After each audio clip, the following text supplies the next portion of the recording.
ಇವತ್ತು ಕಡಾಯಿ ಪನ್ನೀರ್ ಹೇಗೆ ಮಾಡೋದು ರೆಸ್ಟೋರೆಂಟ್ ಸ್ಟೈಲ್ ಸೇಮ್ ಅದೇ ಥರ ನೋಡ್ಕೊಳ್ಳೋಣ. ಕೋರಿಯಂಡರ್ ಸೀಡ್ಸ್, ಜೀರಿಗೆ, ಪೆಪ್ಪರ್, ಚಕ್ಕೆ, ಲವಂಗ, ಮೆಣಸಿನ್ಕಾಯಿ, ಈ 5 ರಿಂದ 6 ಪದಾರ್ಥ ಅಷ್ಟೇ ಮಸಾಲಾಗೆ. ಜಸ್ಟ್ ಬಿಸಿ ಮಾಡಿಕೊಂಡು ಪೇಸ್ಟ್ ಪೌಡ್ರ್ ಮಾಡಿಕೊಂಡ್ರೆ ಸಾಕು. ಸೊ ನೆಕ್ಸ್ಟ್ ಸ್ಟೆಪ್ಪಲ್ಲಿ ಶುಂಠಿ ಮತ್ತು ಬೆಳ್ಳುಳ್ಳಿ, ಆನಿಯನ್ ಮತ್ತು ಟೊಮ್ಯಾಟೊ, ಒಂದು 10 ಕ್ಯಾಶು, ಈ 5 ಪದಾರ್ಥ ಹಾಕಿ ಚೆನ್ನಾಗಿ ಫ್ರೈ ಮಾಡಿ ಇದನ್ನು ಸ್ಮೂತ್ ಪೇಸ್ಟ್ ಮಾಡ್ಕೊಳ್ಳಿ. ಸೊ ಈಗ ಆಯಿಲು ಬಟರ್ ಹಾಕಿ ಪನ್ನೀರನ್ನ ಚೆನ್ನಾಗಿ ರೋಸ್ಟ್ ಮಾಡ್ಕೊಳ್ಳಿ. ಈ 3ನೇ ಸ್ಟೆಪ್ಪಲ್ಲಿ ಮತ್ತು ನಿಮಗೆ ಬೇಕಾಗಿರುವಂತಹ ಪನ್ನೀರ್ ಜೊತೆಗೆ ಕ್ಯಾಪ್ಸಿಕಮ್, ಆನಿಯನ್ನ ಸ್ಕ್ವೇರಾಗಿ ಕಟ್ ಮಾಡಿ ಹಾಕ್ಕೊಂಡಿದ್ದೀನಿ, ಬಾಯಿಗೆ ಸಿಗೋ ಹಾಗಿದ್ದು. ಹಾಗೆ ಮಸಾಲ ಟೊಮ್ಯಾಟೋದು ಇವಾಗ ಆ್ಯಡ್ ಮಾಡ್ಕೊಳ್ತಾ ಇದ್ದೀನಿ.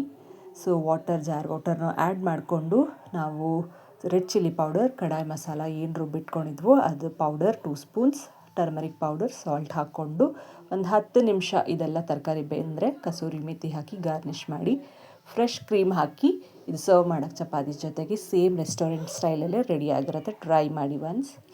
ಹಾಗೆ ಈ ಸಮ್ಮರ್ ಹಾಲಿಡೇಸಲ್ಲಿ ಮಕ್ಕಳು ಹೇಗೆ ಬ್ಯುಸಿಯಾಗಿರ್ತಾರೆ ಅನ್ನೋದನ್ನು ನಾನು ಲಾಸ್ಟ್ ವಿಡಿಯೋದಲ್ಲಿ ಹೇಳಿದ್ದೀನಿ. ಆ್ಯಂಡ್ ಹೇಳ್ಕೊಡೋದಂತೂ ಇದ್ದೇ ಇರುತ್ತೆ. ಅದ್ರ ಜೊತೆಗೆ ಅಡ್ಮಿಷನ್ಸ್ದು ಇತ್ತು ಆ್ಯಂಡ್ ತುಂಬಾ ಕೆಲಸ ಇತ್ತು, ಮನೆಯಲ್ಲೇ ಈಚೆ ಹೋಗೋದು ಕೂಡ ಇತ್ತು. ಸೊ ಇದೆಲ್ಲ ಹೇಗೆ ಮ್ಯಾನೇಜ್ ಮಾಡಿದ್ದೀನಿ ಅಂತ ರಿಲೇಟೆಡ್ ವಿಡಿಯೋಲಿ ಚೆಕ್ಔಟ್ ಮಾಡಿ.